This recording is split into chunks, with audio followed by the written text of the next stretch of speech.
Welcome to The Explainer.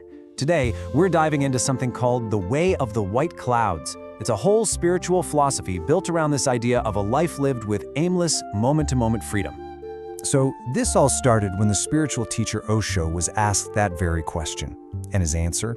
Well, it unpacks a really radical philosophy, a path that is in fact no path at all. So what in the world does it mean to live like a white cloud? The idea actually goes way, way back.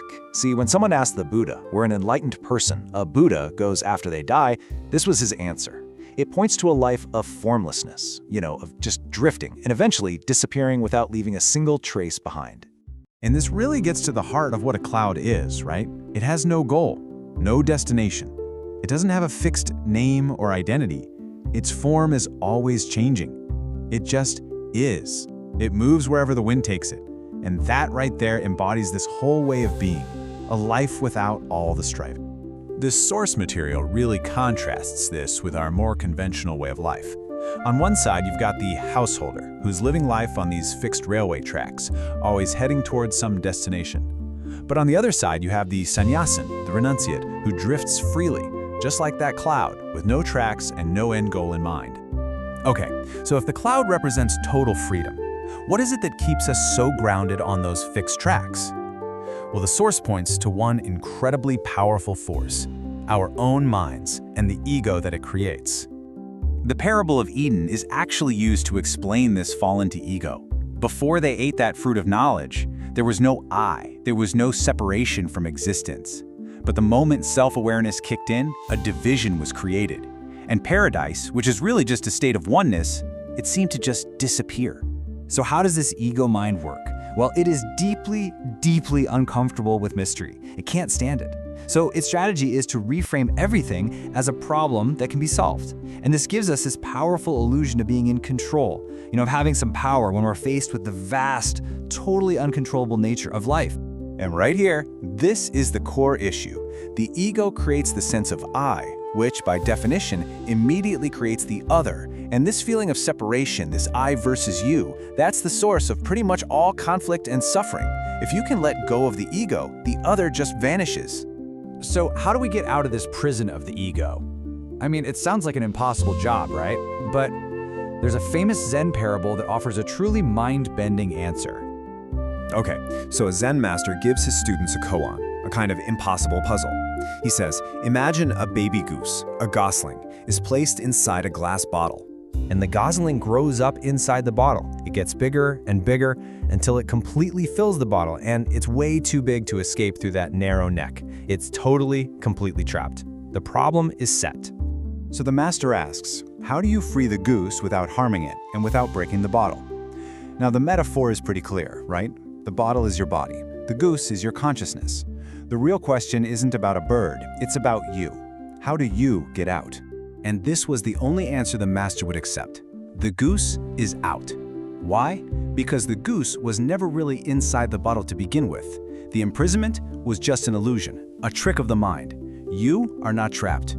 So, the practical way to realize this freedom, to see that the goose is already out, is through something called watchfulness.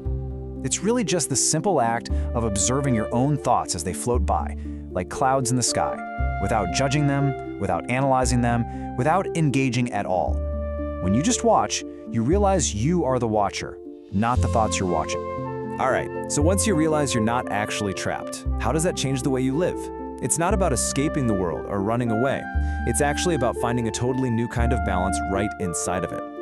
See, this way of life isn't about escaping to a mountaintop to find some dead, lifeless silence. No, it's about finding alive, vibrant silence right in the middle of the noisy marketplace. It's about balancing the opposites of life, not about choosing one over the other. Now here's a really radical idea that might just flip how you see reality. We're all taught that a cause creates an effect, right? A leads to B. But a deeper spiritual law suggests that the reverse is also true.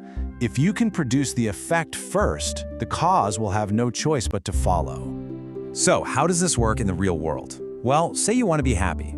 The idea is to act as if you are already happy. Embody that feeling right now. The philosophy here is that by creating that effect internally, the external causes that align with that feeling will naturally start to show up in your life. And this quote from Lao Tzu just captures the whole essence of it perfectly. It's not about trying to be something you're not. It's about dropping all the effort and just being. So authentically that you don't even notice the good qualities you have. You just are.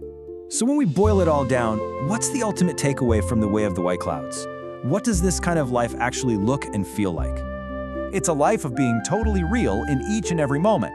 You're free from the heavy burden of who you were yesterday, and you're free from the anxiety of who you're supposed to become tomorrow.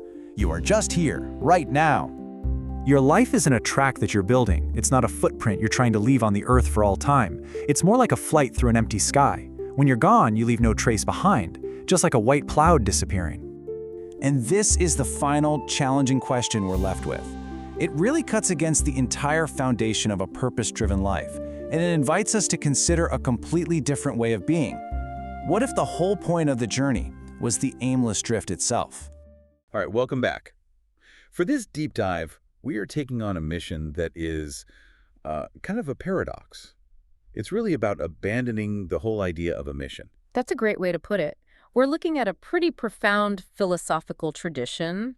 You could even call it a way of being that uses a simple, everyday thing to define itself. Right, a meteorological phenomenon that you see, almost every day. Yeah. The listener sources we're digging into today are all centered on this concept of the Way of the White Clouds.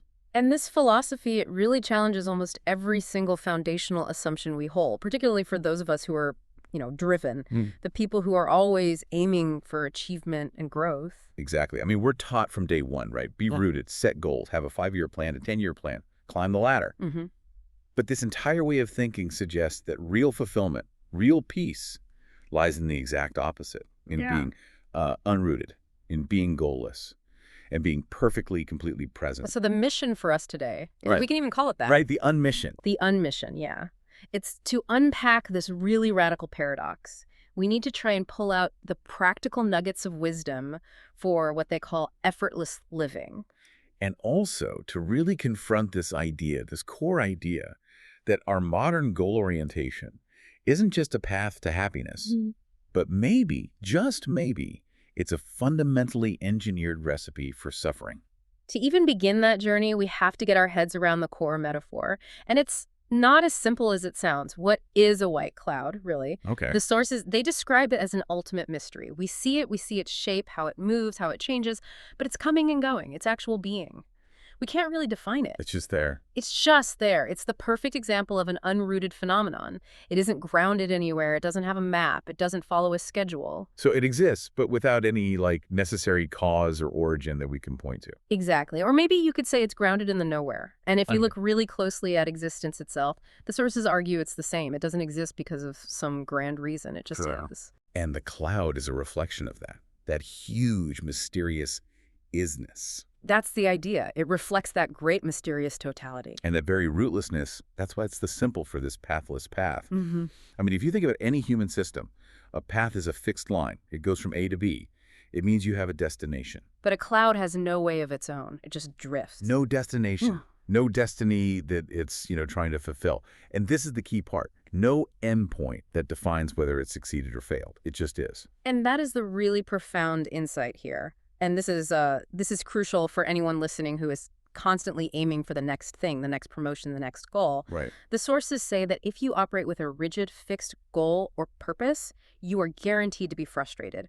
Defeat is, in a way, certain. Why? Why is it guaranteed? Because you are setting your own limited, self-created plan against the vast, goalless, purposeless flow of the entire universe. So purpose literally puts you against the whole. Precisely. And that conflict, that feeling of resistance against what is, that is the very definition of suffering in this philosophy. You can't conquer the whole. You can only suffer your resistance to it. Okay, so that's the core conflict. Let's dig into that a little more. This idea of ego, purpose, and resistance. Yeah, so the fatal flaw of being so goal-oriented isn't that goals are, inherently evil or something. Right. It's not saying don't have ambition. No, not at all. It's that they represent the futility of fighting against this immense, purposeless totality of existence. The moment you fixate on a destination, a specific job title, a certain amount of money, even a specific spiritual state. Like enlightenment. Exactly, like I must become enlightened. The moment you do that, problems are guaranteed. Your mind has to constantly fight against the spontaneous, unpredictable flow of reality. But hold on, I think for a lot of people listening, if a cloud has no destiny, isn't that just fatalism? How do you tell the difference between being pathless and just being, aimless or lazy?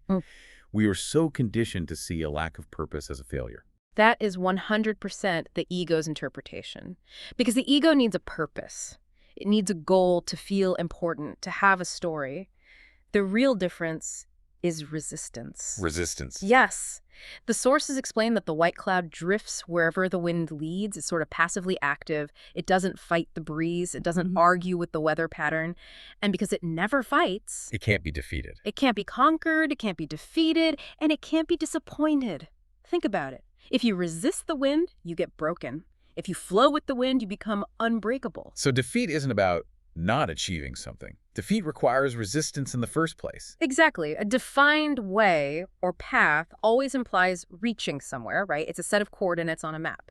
But the way of the white clouds is a pathless path, a wayless way. It means moving with everything, with totality, but without a fixed mind, just flowing with whatever the situation is as it arises. That sounds incredibly difficult. It sounds like the highest form of discipline, actually, Yeah. not laziness. It is, because it requires this constant moment-to-moment surrender of your own agenda. Okay, so let's unpack the mechanism behind this resistance. The sources tie it directly to the ego, and specifically to our awareness of time. Yes. The ego is time. This is a central point. The ego is a structure that literally requires time past and future to even exist. Time is its breath. How so? It needs the memory of past wins and losses, and it needs the projection of future hopes and fears to maintain its sense of I. The story of me is built from the past and aimed at the future. And so if you were totally present, just here, just now, Yeah. that just vanishes. It cannot survive the present moment. Think about it in your own life.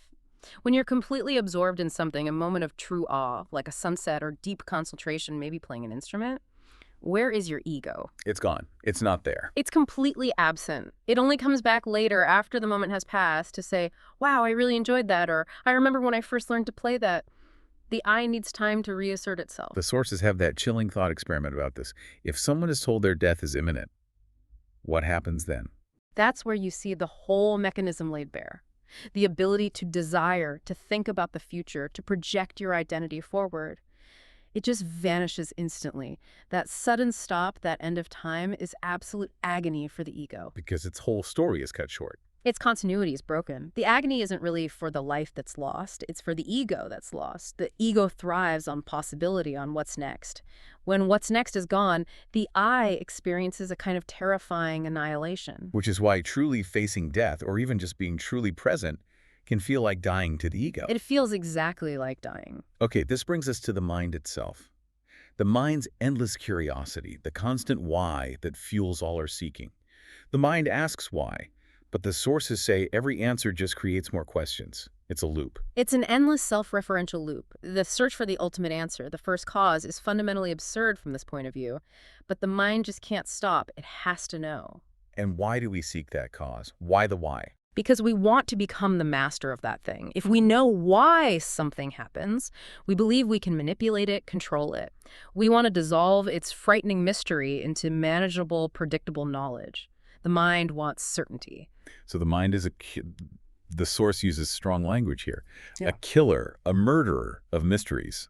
It kills the mystery by labeling it, by putting it in a box, by fixing its place in a system. And for you, the listener, who is by nature a learner, seeking knowledge. Yeah. This is a really important distinction. Right. Gathering facts is vital for, navigating the world, but you have to recognize the difference between a phenomenon that can be controlled and one that simply is. Yeah. A mystery. And mysteries make the rational mind very uneasy. Precisely because they're bigger than us. They can't be fixed or manipulated. They imply a lack of control, and control is the ego's oxygen. So if I'm standing before this mystery, this cloud, and I can't control it, what am I supposed to do? That feeling of unease is the clue. When you encounter a problem, like how to fix your car or how to write a piece of code, Yeah. you work on the problem externally. You find the right tool, you go to the lab, you manipulate the situation. Okay. But when you encounter a mystery, the awe of existence, the silence of a forest, real love, the required action is completely internal. You have to do something with yourself. You have to dissolve. You have to dissolve, annihilate, or disperse yourself before it. You can't logically solve the mystery of why the universe exists. You can only become one with the experience of it. That's a huge shift. It is. The white cloud is a poetic symbol. It's an invitation to merge with the miraculous. It's not a fact to be dissected by logic. That kind of mathematical thinking, it just diminishes the possibility of ecstasy, of poetry. We have to drop the desire to be in control before anything miraculous can happen. And that shift from control to surrender, that leads us right into this philosophy's core realization, doesn't it? The revelation of the present moment. It's the only place it can lead. If the goal isn't out there in the future, then wherever you happen to be right now, that is the goal. The goal is every single moment of your life. So there's nothing to achieve. The sources are very direct about this. They say you are already, Siddhas, you're already enlightened ones. Right here, right now, you are as perfect, as whole, and as complete as a Buddha. But we miss it. We systematically miss this perfection. Because the mind is rigidly fixed on the future, on becoming enlightened, on becoming something better, something more than what we are right now. And that future focus, that's the barrier, that's the veil. This is that deep concept, isn't it? Tatswamasi. Thou art that. If I have to become that, if I have to work towards it. Then the very act of working towards it implies that you are not that already. And if you're not it already, you can never truly become it. Because the becoming is always a projection of the mind, something out there in the future. This is the great paradox. The spiritual path isn't like, physical exercise or building a house, something that happens gradually over time. It's an instantaneous revelation. Like a seed becoming a tree. Exactly. The seed becomes the tree because it is already the tree. The potential, the blueprint, it's all there. The growth is just the mechanism of its revelation. There is no real distance between you as you are now and the you that you think you need to become. But practically speaking, for someone listening, this is very confusing. If I'm already perfect, why should I bother meditating or studying or doing any kind of spiritual practice? Doesn't that just sound like an invitation to be passive and stagnate? That is a vital question. And the difference is subtle, but everything. It's the difference between effort and striving. Striving is future-oriented. It creates the ego. I will achieve this. Effort in the present moment dissolves the ego. So you're not striving to become Buddha. You're simply making the effort to remove the veil, the ego structure, that's blocking the light which is already there, already shining. The meditation isn't an effort to create a new self. It's the effort to remove the obstruction. This whole idea is illustrated so well by that parable of the Garden of Eden, the forbidden fruit. Absolutely. The fruit from the tree of knowledge was forbidden. Why? Why? Because knowledge, in that specific context, brought the ego, the sense of separation, of judgment, of self-awareness. The moment they ate the fruit, they knew they were. The ego entered. It created a boundary between me and the whole. And in that very moment, the Garden of Eden disappeared. Not as a place, but as an experience. So they weren't physically kicked out. It was an inner exile. The sources are clear. They were never thrown out. The garden exists right here, right now. If the ego is absent, if that original sin, which is just the belief in separation and self-importance, is dropped, the garden is immediately revealed. It's all about perception, not location. There's an anecdote about the Buddha that makes this point too. Yes, the Buddha under the Bodhi tree. The tradition says when enlightenment happened, he disappeared. Gautam Siddhartha, the individual, vanished. And for 500 years after his death in temples, they didn't depict him as a person. They only pictured the Bodhi tree. To symbolize that only the tree and the moment were present. Exactly. The individual self had to be absent for the truth to be fully revealed. This brings us right back to that paradox of choice and effort. If the ego is the problem, how do I choose to drop it? Any choice I make is just another act of the ego. That's the absolute trap. That's the Koshian. The spiritual journey, unlike, say, physical growth, is an unveiling, a remembering. And because the ego is fundamentally false, it's just a collection of memories and hopes, it can only drop instantaneously and always in this moment. It's like realizing a shadow isn't a solid thing. It's just an absence of light. Perfect analogy. So any gradual process, any lengthy preparation, even mentally preparing for enlightenment, it just strengthens the ego. The ego loves being busy planning its own glorious future transformation. It gets to be the project manager of its own demise, which means it never dies. Precisely. You can create a ton of activity, or you can try to stand perfectly still with this, immense grinding effort. But that stillness is forced, so it's false. So what's the answer? The contradictory realization is this. While it can happen this very moment may take many lives to come. And the wisdom is in living that paradox. Work hard, be total in your effort, as if it will happen right now, but wait patiently, accepting that the moment of spontaneous realization is totally unpredictable. You can't schedule surrender. You cannot put surrender on your calendar. That is a stunning transition, because it takes us to the very heart of human behavior. If bliss and perfection are already here, right now, why do we, systematically, culturally, almost universally, choose and cultivate unhappiness? We've been trained to be uncomfortable with that goalless perfection. There are profound and often hidden reasons for our attachment to misery, and it's almost always rooted in our very early social conditioning. Okay, let's break them down. The first reason is that misery is, strangely, food for the ego. When a child is unhappy or sick or throws a tantrum, what happens? They get attention. They get immediate sympathy, love, attention. And that attention acts like an alcoholic stimulant for the brand new ego. A sick child, the sources say, becomes a dictator. The whole family revolves around their needs. So we learn the politics of suffering very early on. Look miserable, gain importance, wield a strange kind of power. You see this playing out everywhere today. People gain massive validation online by broadcasting their traumas, their distress. Misery becomes a kind of currency. Exactly. The victim role is a powerful source of attention and energy. Now, the second reason we choose unhappiness is to avoid antagonism. What do you mean by that? When you are genuinely, truly happy, overflowing with joy, blissful, ecstatic, how does society often react? With suspicion, jealousy. Profound jealousy. And jealousy makes people antagonistic, competitive, inimical. So we're taught very quickly, usually subconsciously, not to show our full bliss. Don't laugh too loudly. Don't be too happy, or you'll invite condemnation or the evil eye. So our joy becomes this calculated political thing. Right. We only let ourselves be happy to the exact degree that society will tolerate without turning on us. We keep it moderate, Yeah. manageable, acceptable. And that leads to the third point. Societal normality is fundamentally based on misery. Wow. If you are a little bit miserable, you fit in perfectly, you're seen as serious, responsible, grounded.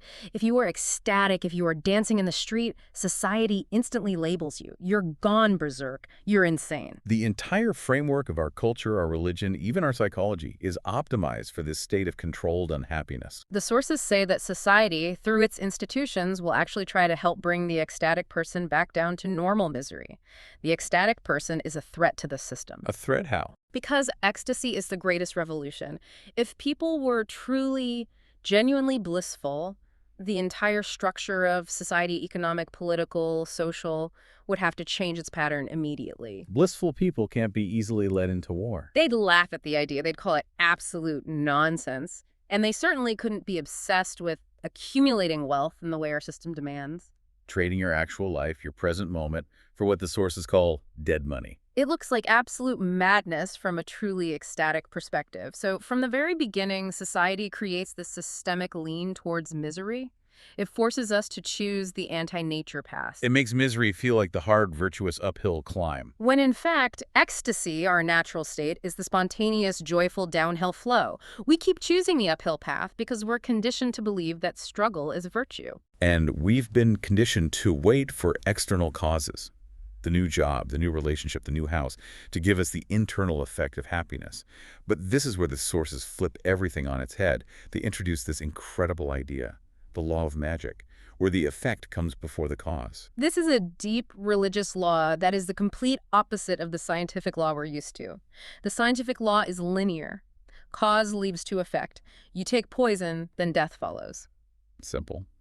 The religious or magical law, applied to how we live, reverses this. It says, you produce the effect first, and the cause will follow. Can you give us an example of how that works? Okay. If you wait for the beloved to come into your life, the cause, so that you can be happy, that effect, you might wait forever. The beloved is external, unpredictable. The law of magic says, be happy first, the effect. Be totally unconditionally happy right now, and the beloved, the cause, will arrive. Because your internal reality changes your external magnetism. Okay, but that sounds, I have to say, it sounds dangerously close to just wishful thinking or, denying reality. How is this not just self-delusion? The profound difference is leverage, where your power lies. The cause, the situations around you, other people, the economy, that's all largely outside of your immediate control. But the effect, happiness, or misery, that is 100% within you. The source and say, effect is me. You have total control over the effect. So you start with what you can control. You start with the only thing you can truly control. If you wait for external wealth to make you happy, your happiness depends on 1,000 factors that change every day. If you choose happiness first, totally, the whole world starts to shift around you to accommodate that inner reality. It's about having an internal locus of control. The examples in the texts really help ground this. They do. Think about Alexander the Great. He wasted his entire life building a kingdom. He was so obsessed with the cause, the conquest, that he never actually took the time to be king. The effect, he died miserable, always striving for the next mountain to climb. Right. Now contrast that with a figure like Swami Ram. He was, by all accounts, a beggar. He had nothing. But he called himself Badshah Ram, Emperor Ram. And the sources say that if you met him, you felt you were in the presence of an emperor. Because he created the effect first. He lived in the totality of that inner reality. He was sovereign in himself. The outside world didn't matter. If you are genuinely joyful, people will treat you with respect. Not because of what's in your bank account, but because joy has its own innate, undeniable power. So the trick is to choose the effect, to choose to be happy, but you have to act totally. If you're only half-hearted, if you're thinking, oh, this is just an act, it stays artificial. But if you dissolve the actor into the acting, if you commit completely, the energy itself makes it real. Total involvement is the key. Energy can make anything real. If you can be the emperor this very moment, in totality, without any reservation, then the kingdom, if it's even needed, will follow. And if you find you don't need the kingdom, well, even better. Okay, so if the goal is this total absorption, this flow state, how do we deal with the stuff inside us that fights against it? The persistent internal conflicts, the parts of ourselves we don't like, dreams, desires, dark impulses that feel really powerful. The standard approach is to fight them. Right. To suppress them. But the philosophy says that trying to drop your dreams just substitutes them with other dreams. Fighting them actually gives them too much reality. Because it takes energy to fight. And the ego thrives on that conflict. It loves having an enemy, even if the enemy is itself. So what's the secret then? How do you make them dissolve? The secret is total, unconditional acceptance. The dreaming mind, the dark part of the mind, it exists because of rejection. We repress desires. We push down impulses because our culture or our religion tells us they're wrong or sinful or socially unacceptable. And that rejected desire doesn't just disappear. It doesn't disappear. It goes into the basement. It goes underground and becomes the dream that haunts you at night or the compulsion that drives your anxiety during the day. The more you reject, the more internal enemies you create. So if you just accept everything that arises in you, an inappropriate thought, a moment of anger, a temptation, if you accept it as just part of what's happening right now and you don't condemn it, then the energy that was fueling the conflict just dissolves. The foundation of rejection has been cut. The principle here is that everything that has happened is natural. There is nothing truly unnatural in existence. If there were, how could it have happened? If it is, it's natural. Acceptance is a form of prayer.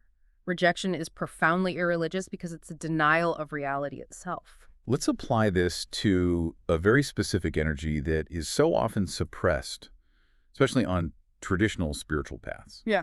Sexual energy. How does a person manage that contradiction between a natural impulse and societal rules? The sources lay out 3 options. Right. Only human beings can stand outside themselves and observe their own energies. That gives us the choice to either suppress or transform them. Animals and trees, they're just purely instinctive. Suppression is the first and most common way, and it's costly and dangerous. Why? Because your whole energy system gets divided against itself. You create a civil war inside, and this leads to a cerebral perversion of that energy. You see this throughout history. Certain traditional monks, by trying to deny their natural vitality, become completely obsessed with the very thing they're trying to suppress. It turns into guilt and a constant mental focus. That energy, instead of flowing, becomes stagnant and poisonous. It creates neuroses, anxiety. The second way is just simple indulgence or expression, living beautifully like an animal, without any higher awareness. It's an innocent state. It is. It's a beautiful, innocent state. But it misses the uniquely human opportunity for transformation, for consciousness. Which brings us to the third way, transformation. Yeah. The path of the white cloud. Yes. Sex energy is the most vital, primal energy there is. Transformation requires moving into the act knowingly, with total alertness. making the experience itself a meditative experience. This is the path of Tantra, which uses the natural flow of energy as a launch pad for higher consciousness. This link between alertness and freedom seems crucial. The sources point out that sex inherently hurts the ego. It does, because it shows you're dependent on another person. You lose control, you become vulnerable, and it makes you temporarily like an animal. You drop all your social sophistication. And the ego hates that loss of control. It fights it. So the way out isn't to deny the wildness. It's to become wild, but not to become unconscious. If you move into the act and you can remain a witness, you are fully present, fully involved, but there's an inner center that remains untouched, just observing.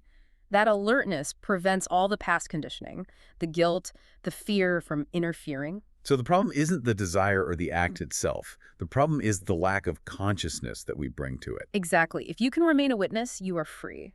And there's that powerful story of the two monks crossing the river that just makes this distinction between repression and alertness so incredibly clear. It's a classic, but it's perfect for this. Can you set the scene for us? So, two monks, a young one and an old one, both from a very strict order, are traveling.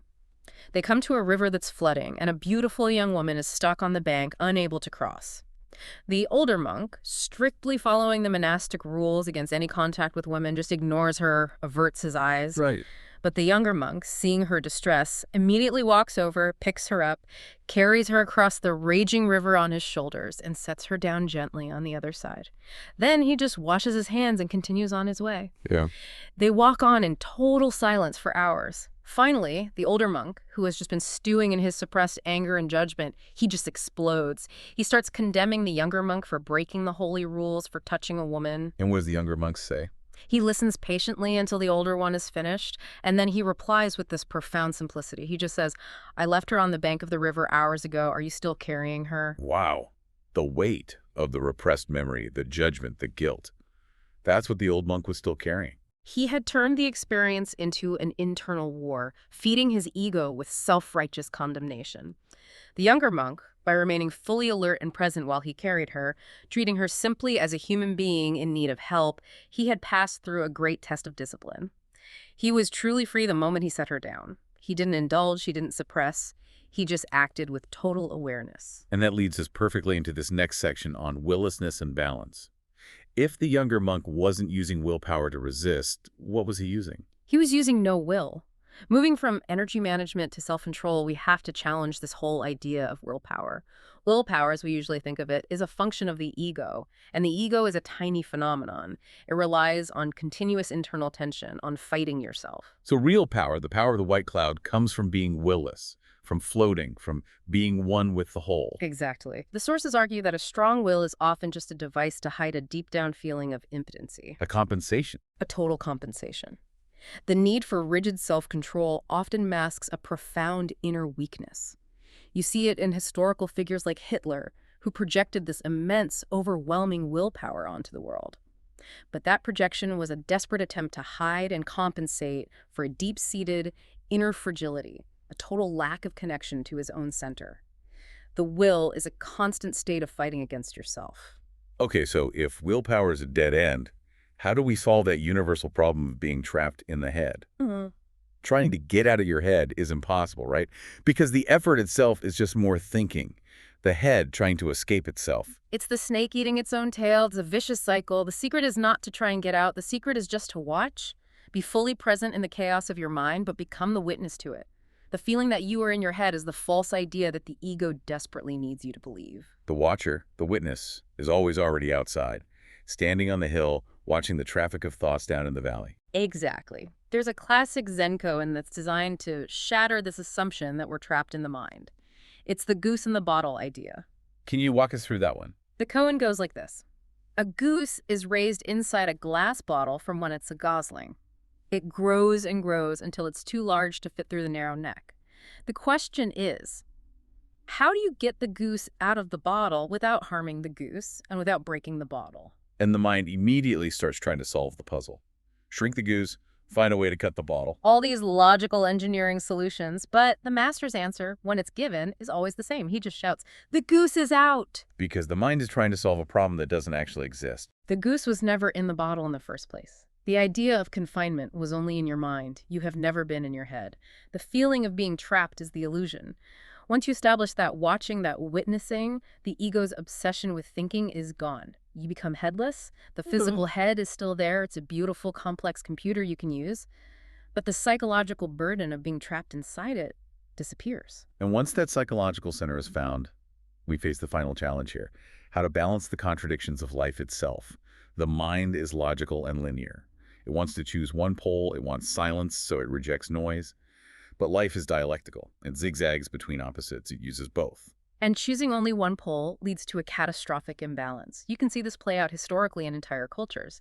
The East, for example, by choosing extreme stillness and inactivity. It became very profound, very contemplative. Yes, but also dull. They lost their vigor, they became politically weak, spiritually beautiful, but in a practical sense, almost dead. And the West, by choosing the opposite: relentless activity, dynamism, the periphery. The West loses contact with the still center. It achieves these incredible external things, science, technology, wealth, but the internal cost is immense. It leads to rising levels of anxiety, stress, madness.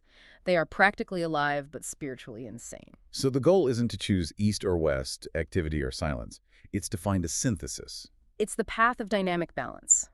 This is the philosophy behind practices like dynamic meditation. It's a process of maximum effort and movement on the periphery, followed immediately by effortless stillness at the center. The individual isn't one or the other. They are the invisible flow between the two visible banks, the thesis and antithesis, matter and soul. So you are the invisible connection between the two opposites. Yes, you have to accept both poles unconditionally. Good and bad, activity and inactivity, love and hate. They're both needed for the totality of life to exist. And that balance, that invisible flow that accepts all contradiction, that is the ultimate transcendence. It's what's sometimes called Brahma. Now that we've established that internal balance, how does all of this translate into how we relate with the external world, specifically in things like love and partnership? The philosophy makes a really critical distinction between acquaintance and love. It does. Acquaintance is when peripheries meet. The surface of the person, polite conversation, shared hobbies. Love, on the other hand, is extremely rare because it requires the centers to meet. And to reach the true, vulnerable center of another person, you first have to allow them to reach your center. Which demands absolute vulnerability. You have to destroy all the protective barriers you've spent your entire life building. And that is why love is so rare. The fear-oriented mind is always calculating, always safeguarding. It's always holding back that last 10% just in case. But love requires 100% surrender.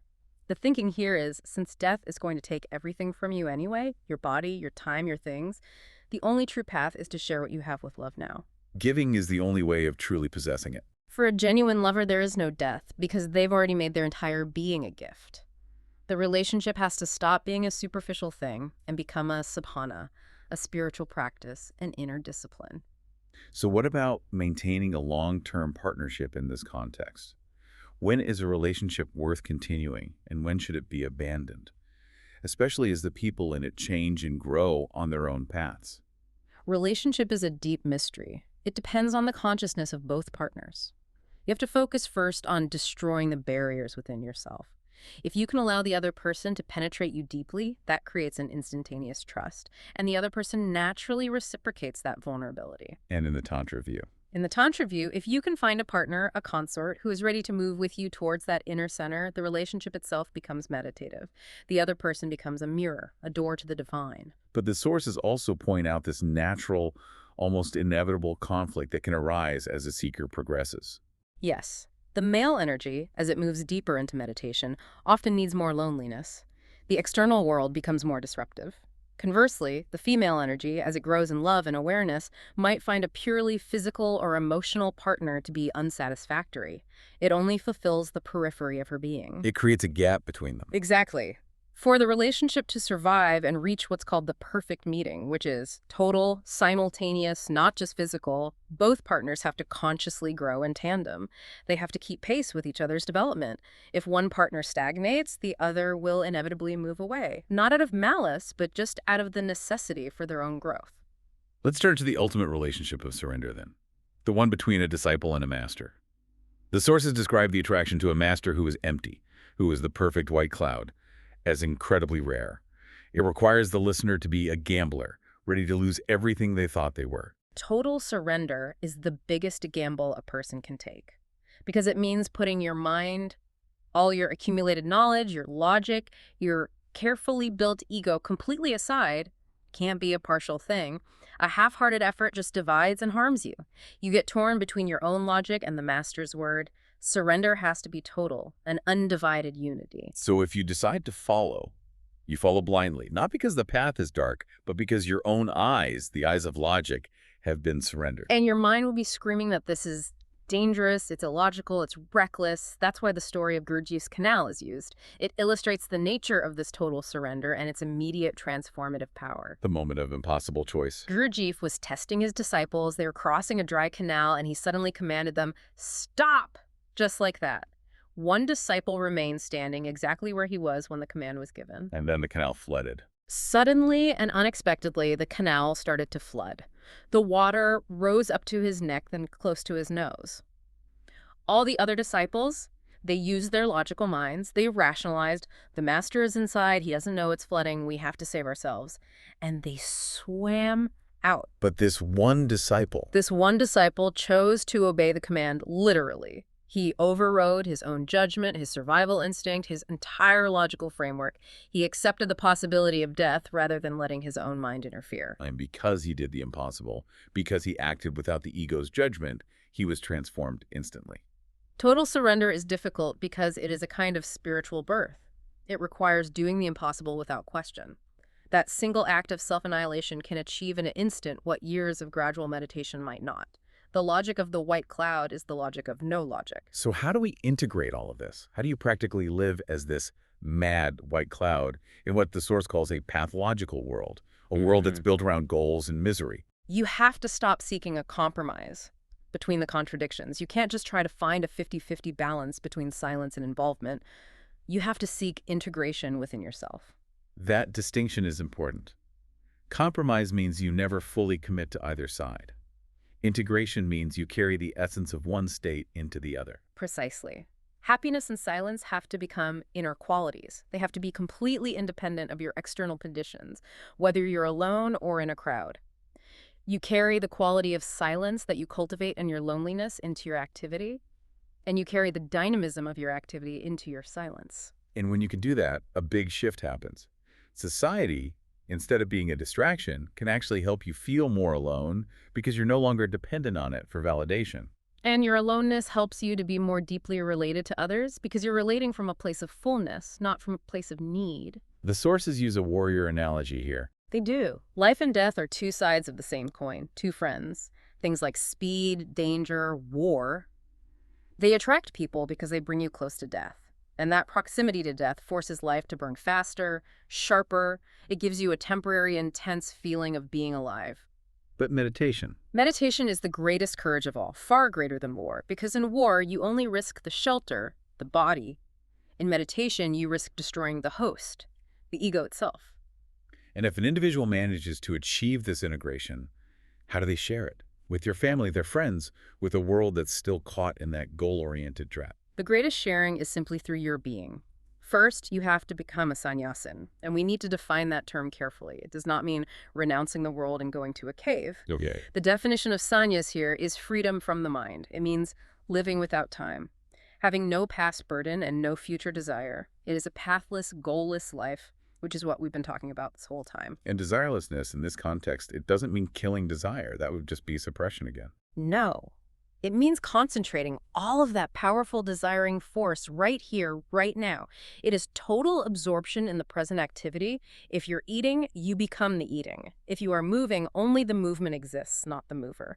Total absorption is what makes any experience perfect and fulfilling. And if you can live that way, if you are authentic, your existence itself, the way you walk, the silence around you, your very vibration radiates a truth that other people can feel and rely upon. This brings us all the way back to the nature of reality.